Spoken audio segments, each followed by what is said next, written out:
اعوذ باللہ من الشیطان الرجیم بسم اللہ الرحمن الرحیم نحمده ونصلی علی رسولہ الکریم اما بعد فاعوذ باللہ من الشیطان الرجیم بسم اللہ الرحمن الرحیم بحمدہ تعالی 5ویں پارے کا آخری درس آج ہم سننے کی سعادت حاصل کریں گے۔ آخری آیات آیت نمبر 143، 44، 45، 46 اور 47 پڑھنے کا ہم نے شرف حاصل کیا، جس میں رب تعالیٰ پچھلے درس میں بھی منافقین کے حوالے سے آیات جاری ہیں، احکام جاری ہیں۔ آج کے درس میں بھی مومنوں کے متعلق آخر میں بات چیت ہوگی، لیکن اس سے پہلے جو آتے ہیں 3 سے 4 آیتیں منافقوں کے حوالے سے بیان کی گئی۔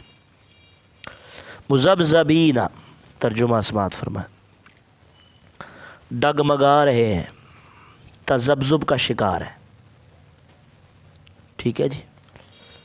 مذبذبین، ڈگمگا رہے ہیں، متزلزل ہیں، بین ذالک، اس کے درمیان، یعنی کفر اور ایمان کے درمیان۔ لا الہ ہؤلاء، نہ ان کی طرف، ولا الہ ہؤلاء، نہ ان کی طرف، یعنی نہ مومنوں کی طرف اور نہ ہی کافروں کی طرف، بیچ میں کیا ہے؟ ڈگمگا رہے ہیں، منافقوں کی بات ہو رہی۔ وَمَن يُضْلِلِ اللَّهُ، اور جس کو اللہ گمراہ کر دے، فَلَن تَجِدَ، ہرگز آپ نہ پائیں گے، لہو سبیلا، اس کے لیے کوئی راہ بھی، اس کے لیے کوئی راہ بھی۔ ساتھ ساتھ تفسیر سنتے جائیں۔ یہاں بیان کیا گیا مذبذبین، تذبذب کا شکار ہیں جناب۔ تذبذب کا معنی کیا ہوتا ہے؟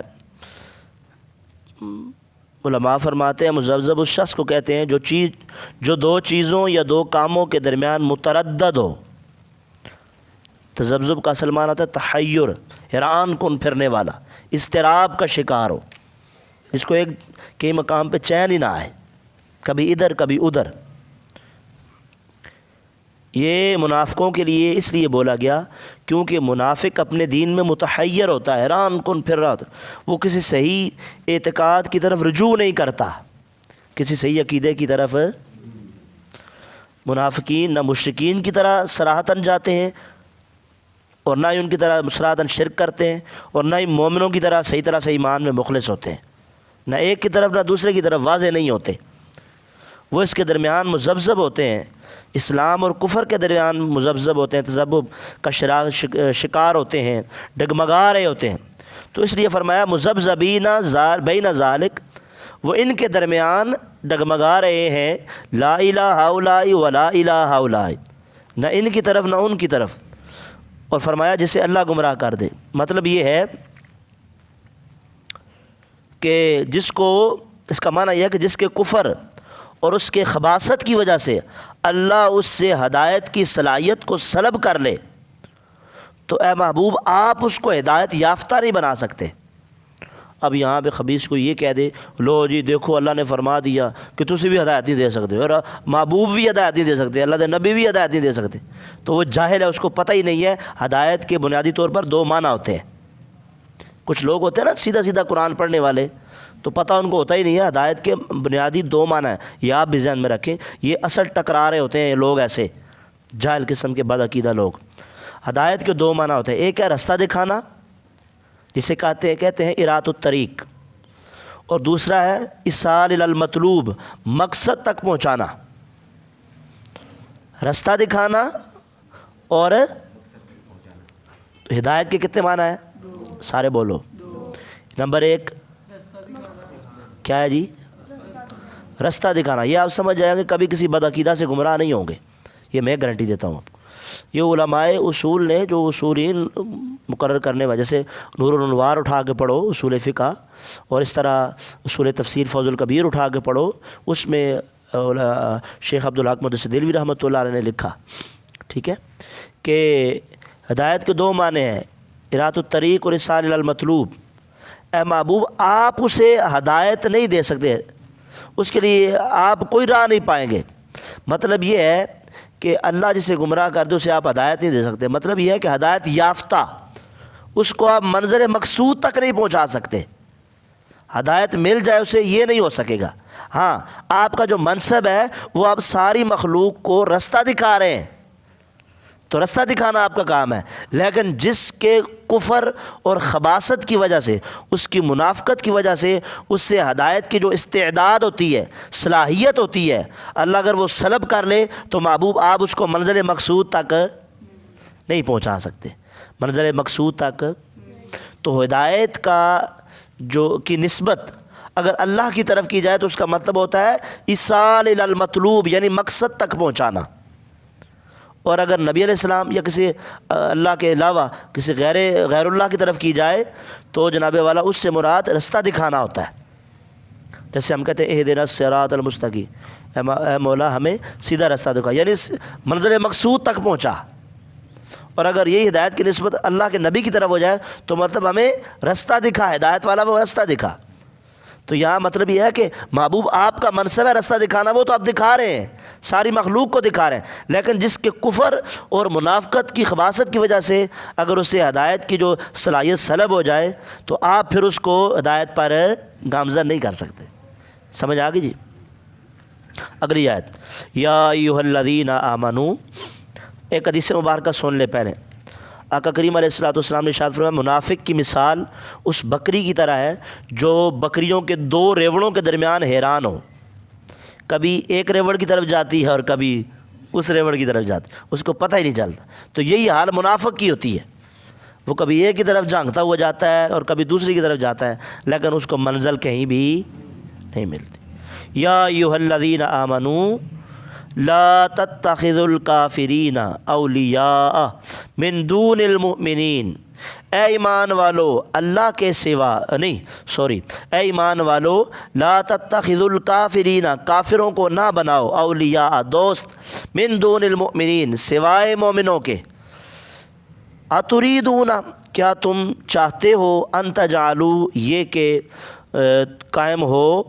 للہ اللہ کے لیے، علیکم تم پر، سلطانا مبینہ واضح حجت، واضح دلیل قائم ہو جائے۔ تو اس آیت میں یہ بیان ہوا جا رہا ہے کہ یہاں ایک تفسیر کے مطابق یہاں فرمایا اے ایمان والو، یعنی خالص مومن مراد ہے کہ کافروں کی صحبت سے بچ کے رہنا تاکہ تمہیں ان کی صحبت سے کوئی غلط اثر نہ پہنچے، اور منافقوں کی صحبت سے بچ کے رہنا، ٹھیک ہے، ان کی کہیں تمہیں صحبت کا اثر نہ ہو جائے۔ اور دوسری تفسیر یہ ہے یہاں آمنو سے مراد بظاہر ایمان لانے والے، حقیقی مسلمان نہیں تھے، مومن نہیں تھے، منافقت کے اندر مبتلا تھے، تو ان کو فرمایا کہ حقیقی طور پر مومنوں کو دوست بناؤ، کافروں کو دوست نہ بناؤ۔ ٹھیک ہے جی، واضح ہو گیا؟ ہاں، فرمایا کہ یہ کہ تم اپنے خلاف اللہ کے لیے ایک واضح حجت قائم کرنا چاہتے ہو۔ سمجھ آئی؟ اللہ بغیر کسی دلیل کے کسی کو عذاب نہیں دے گا۔ عذاب یعنی تم اپنے لیے دلیل بنا رہے ہو، کافروں کے ساتھ مل کے، منافقوں کے ساتھ مل کے تم اپنے لیے اللہ کی بارگاہ میں دلیل قائم کر رہے ہو، خود بنا رہے ہو اپنے ہاتھوں سے، لہٰذا یہی دلیل تمہارے لیے کہیں ہلاکت کا سبب نہ بن جائے، لہٰذا فرمایا کہ اپنے لیے دلیل قائم نہ کرو۔ سمجھ آئی کہ اللہ بغیر دلیل کے کسی کو بھی عذاب، حالانکہ عدل یہ ہے کہ وہ مالک ہے جسے چاہے بغیر دلیل کے عذاب دے دے، سب کو عذاب دے دے، مالک ہے نا اپنی ملک میں، جو چاہے کر سکتا ہے، لیکن اس کی فضل اور عین حکمت کا تقاضا یہ ہے کہ وہ بغیر کسی دلیل کے کسی کے اوپر اس کے اوپر عذاب نازل نہیں کرے۔ ان المنافقین، آگے بڑھتے چلے جائیں، ان المنافقین بے شک دوزخ، ان المنافقین بے شک منافقین، فی الدرک الاسفل من النار، دوزخ کے سب سے نچلے درجے میں، طبقے میں ہوں گے۔ وَلَن تَجِدَ لَهُمْ نَصِيرًا، اور اے مخاطب تو ان کے لیے ہرگز کوئی بھی مددگار نہیں پائے گا۔ ان المنافقین فی الدرک الاسفل، درک کہتے ہیں، اس کے کئی معنی ہیں، منزل کو بھی کہتے ہیں، درجے بھی کو بھی کہتے ہیں، سیڑھی کا جو ڈنڈا ہوتا ہے اس کو بھی درک بولتے ہیں۔ جہنم کے کئی درجات ہیں جناب، تو علماء فرماتے ہیں، علامہ آلوسی تفسیر روح المعانی کے اندر، کہ دوزخ کے 7 طبقے ہیں۔ پہلا طبقہ جہنم ہے، دوسرا طبقہ لظا ہے، تیسرا طبقہ الحاطمہ، چوتھا طبقہ السعیر ہے، پانچواں طبقہ سقر، چھٹا جہیم، ساتواں حاویہ۔ یہ ساتوں کے ساتوں قرآن میں مذکور ہیں، ان کا ذکر آیا ہوا ہے۔ اور فرمایا کہ کبھی ان تمام طبقات کے اوپر جہنم کا اطلاق بھی کر دیا جاتا ہے، کہ سب کو بھی کبھی جہنم کہہ دیا جاتا ہے کہ وہ جہنم میں ہمیشہ ہمیشہ کے لیے رہیں گے۔ تو یہ ساتوں سے کبھی جہنم مراد لی جا رہی ہوتی ہے، اور کبھی کوئی خاص ذکر کیا جا رہا ہوتا ہے، جیسا کہ ما سلککم فی سقر، تمہیں کس چیز نے دوزخ میں ڈالا؟ کہ یہاں پر سقر کا حکم ہے، لفظ آیا ہے۔ قالو کہیں گے لم نک من المصلین، ہم نماز پڑھنے والے نہیں تھے۔ تو سمجھ آئی، ان لوگوں کو سقر میں ڈالا جائے گا، ٹھیک ہے۔ تو وما ادراک ما ہی، سورہ قاریہ کے اندر حاویہ کا ذکر آیا ہے، ٹھیک ہے۔ الحاطمہ کا ذکر بھی 30ویں سپارے میں آیا ہے۔ تو ان سعیر کا ذکر بھی قرآن پاک کے اندر موجود ہے، ان سارے طبقات کا۔ تو جو منافق ہے نا، وہ ان سارے طبقوں میں آخری طبقے میں ہوگا، 7ویں طبقے میں۔ اور آخری طبقے میں سے ذکر کر کے مراد یہ ہے کہ ان کی عذاب میں اس قدر شدت ہوگی، ایک روایت کے اندر آتا ہے کہ لوہے کے بند تابوت میں ہوں گے، اور ہوں گے بھی عذاب میں، اور ایسا تابوت ہوگا جس کا کوئی دروازہ نہیں ہوگا، اس کے اندر ان کو بند کر کے ڈالا جائے گا۔ جو آج منافقتیں کرتے ہیں نا، ہاں جی، بات بات پہ منافقت کرتے ہیں، پروپیگنڈے کرتے ہیں، ان کو ڈرنا چاہیے یہ آیت مبارکہ سے سن کے۔ تو فرمایا ان کے لیے اس دن کوئی بھی مددگار، جیسا کہ میں نے کل بھی حدیث بیان کی کہ مومن کے لیے بھی نور ہوگا، منافق کے لیے بھی نور ہوگا۔ جب چلتے چلتے پل صراط پہ جائیں گے تو مومن اپنے کامل نور سے پار ہو جائے گا، لیکن منافق کا نور وہ بجھ جائے گا، ختم ہو جائے گا، اور وہ جہنم میں گر جائے گا، تباہ ہو جائے گا، جل جائے گا۔ الا الذین تابوا واصلحوا، آگے چلیں جی، مگر وہ لوگ جنہوں نے توبہ کی، نفاق سے توبہ کر لی، واصلحوا، اور نیک اعمال کیے، نیک ہو گئے، واعتصموا باللہ، انہوں نے اللہ کا دامن پکڑ لیا، اللہ کی رسی کو مضبوطی سے، واخلصوا دینہم للہ، اور اللہ کے لیے اپنے دین کو کیا کر لیا، کیا جی، خالص ہو گئے اس کے ساتھ، خالص اللہ کے لیے جناب والا دین کو اللہ کے لیے تھام لیا۔ فاولئک مع المؤمنین، تو سو وہ لوگ مومنوں کے ساتھ ہوں گے۔ وسوف یؤتی اللہ المؤمنین، اور ان قریب اللہ مومنوں کو اجر عطا فرمائے گا، اجرا عظیما، عظیم اجر عطا فرمائے گا۔ تو اس آیت میں یہ بیان کیا جا رہا ہے، اگر منافق آدمی اپنے منافقت سے توبہ کر کے صحیح طرح سے توبہ کر لے اور اپنی اصلاح کر لے، نمبر 1 توبہ، نمبر 2 اپنی اصلاح کر کے نیک اعمال کرے، نمبر 3 اللہ کی رسی کو مضبوطی سے پکڑے، پھر پکا ہو جائے، پھر ادھر نہ جائے دوبارہ، اور نمبر 4 دین کے ساتھ بھی مخلص ہو جائے، یہ چاروں شرطیں پوری کر لے، 4 شرطیں فرمایا، تو پھر قیامت والے دن وہ مومنوں کے ساتھ ہوگا، منافقوں کے ساتھ چمکتے ہوئے چہروں جن کے ہوں گے ان کے ساتھ ہوگا، درجات میں بھی، مراتب میں بھی، اجر عظیم میں بھی۔ اور آگے جو آیت ہے نا، وہ سن کے آپ کا دل خوش ہوگا۔ رب تعالیٰ دیکھو کتنا کریم ہے، کتنا رحیم ہے، کتنا غفور ہے، کتنا کرم کرنے والا، رحیم اور مہربان ہے۔ وہ کہہ رہا ہے ما یفعل اللہ بعذابکم، وہ اللہ تمہیں عذاب دے کر کیا کرے گا۔ دیکھو یقین کرو، یہ ایسی آیت ہے جس کو بندہ تنہائی میں پڑھ کے نا تو بار بار اپنے آنسو بہائے اور روئے، اپنے عملوں کو سامنے رکھ کر کہ رب کتنا کریم ہے۔ وہ کہہ رہا ہے کہ اللہ تمہیں عذاب دے کر کیا کرے گا یار، تو سیدھا کیوں نہیں ہو جاتا، تو منافقت سے پیچھے کیوں نہیں مڑاتا، تو اپنے اعمال کی اصلاح کیوں نہیں کر لیتا، تو اللہ کا کیوں نہیں ہو جاتا،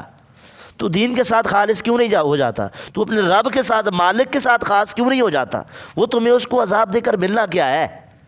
فرمایا ما یفعل اللہ بعذابکم، اللہ تمہیں عذاب دے کر کیا کرے گا، ان شکرتم، اگر تو شکر گزار بن جاویں تھے، ان شکرتم، اگر تم شکر ادا کرو، وآمنتم، اور خالص ایمان لے آؤ، وکان اللہ شاکرا علیما، اور اللہ شکر کی جزا دینے والا اور بڑا ہی جاننے والا ہے۔ تو کہتے ہیں نا جی، کسی نے کو قصور کیا ہو نا تو کہنا ہے میں بدلہ لینا ہے، جہاں حاکم اپنے رعایا کے اوپر کوئی ظلم کرے تو کوئی اس کا بدلہ لے، یا کسی نے کوئی غلط قانون کی خلاف ورزی کی ہو تو اس کا تسکین ملتی ہے، ٹھنڈک پہنچتی ہے، یار ہوں میں اپنا بدلہ لے، میں نے ٹھنڈ پہ گئی۔ تو رب تعالیٰ تو اس سے منزہ ہے، اس سے تو مبرہ ہے، اس کو تو اس کی حاجت ہی نہیں ہے ٹھنڈ پڑے یا تسکین پہنچے، وہ تو اس سے پاک ہے، اللہ اس سے پاک ہے، تو اس کو اس کی حاجت ہے۔ وہ کہتا ہے، مالک کہتا ہے مجھے کچھ نہیں ملتا، مجھے کچھ نہیں ملتا تمہیں عذاب دے کر، اس طرح کی کوئی کیفیت نہیں ہے، بلکہ یہ تمہارے کفر کی وجہ سے ہے، یہ تمہاری نافرمانی کی وجہ سے تمہیں سزا ملی ہے، اللہ کو اس سے کوئی بھی نہ ضرر ہے نہ نفع ہے، لہذا تم سیدھے ہو جاؤ، تم ایمان والے بن جاؤ، تم میرے ہو جاؤ، میں تمہیں عذاب دے کر کیا کروں گا، تم میرے لیے خالص بن جاؤ، میں تمہیں یہ اعلیٰ قسم کی نعمتیں عطا کروں گا، یہ نعمتیں آپ کے لیے بنائی ہیں، یہ عذاب کے اندر تمہیں ڈالنا تھوڑا ہی مقصود ہے، صحیح طرح سے مومن بن جاؤ، کلمہ پڑھنے والے بن جاؤ۔ تو ما یفعل اللہ بعذابکم ان شکرتم، فرمایا کہ اللہ تمہیں کیا کرے گا عذاب دے کر اگر تم شکر اور خالص مومن ہو جاؤ، تو اس سے فرمایا وہ تمہیں جناب والا کوئی بھی عذاب دے کر اس سے کوئی بھی نفع ضرر۔ منافق کی 3 نشانیاں بیان کی گئیں، صحیح بخاری، ابو ہریرہ رضی اللہ عنہ بیان کرتے ہیں، آقا علیہ السلام نے فرمایا کہ منافق کی 3 نشانیاں ہیں، جب بات کرتا ہے تو جھوٹ بولتا ہے، اذا حدث کذب، اور فرمایا جب وعدہ کرتا ہے تو اس کی خلاف ورزی کرتا ہے، اور جب اس کے پاس امانت رکھی جاتی ہے تو وہ اس میں کیا کرتا ہے، خیانت کرتا ہے۔ اور ایک اور حدیث مبارکہ سنو، حضرت عبداللہ ابن عمر بیان کرتا ہے، یہ بھی صحیح بخاری کے اندر، من کن فیہ، فرمایا جس میں یہ 4 نشانیں ہوں گی، 4 نشانیاں خصلتیں ہوں گی، کان منافقا خالصا، پکا منافق ہوگا، اور جس شخص میں ان میں سے کوئی ایک خصلت ہو تو اس میں نفاق کی خصلت ہوگی، یعنی یہ کہیں گے کہ اس میں منافقت ہی ایک علامت پائی جاتی ہے، لیکن پکا منافق وہ ہوگا جس کے اندر یہ 4 چیزیں پائی جائیں، یہاں تک کہ وہ ان خصلتوں کو چھوڑ نہ دے۔ فرمایا جب اس کے پاس امانت رکھی جائے تو اس میں خیانت کرے، جب بات کرے تو جھوٹ بولے، اور جب وعدہ کرے تو وعدہ خلافی کرے، اور جب جھگڑا کرے تو بد کلامی کرے، جب جھگڑا کرے تو تو حضور علیہ الصلوۃ والسلام نے اپنے وحی کے نور سے لوگوں کے دلوں پر، آپ تو حال پر مطلع تھے، جانتے تھے، لیکن یہ ان کو اس لیے بتایا تاکہ ان کے اندر ایسی کوئی خصلت نہ آئے، بچتے رہیں، اور یہ تا دم آخر قیامت تک ہم حضور کے غلاموں کو یہ بتا دیا گیا کہ ان چیزوں کے قریب ان سے اپنے آپ کو بچا کے رکھنا تاکہ منافقت تمہارے قریب نہ آئے۔ اللہ رب العزت ہم سب کو عمل کی توفیق عطا فرمائے۔ 5واں پارہ اختتام کو پہنچا، مالک کا کرم ہے، احسان ہے، شکر ادا کرتے ہیں جس نے ہمیں یہ تفسیر پڑھنے سننے کی سعادت حاصل کی۔ دعا ہے مالک اس کو قبول کر کے ہم سب کے لیے بخشش کا ذریعہ بنائے، سامعین کے لیے جو یہ سوشل میڈیا کے ذریعے سے، یوٹیوب کے ذریعے سے سنتے ہیں، اللہ تعالیٰ ان کو بھی اجر عطا فرمائے، اور ہم سب کو قرآن و سنت پر عمل کرنے کی توفیق عطا فرمائے۔ اللہم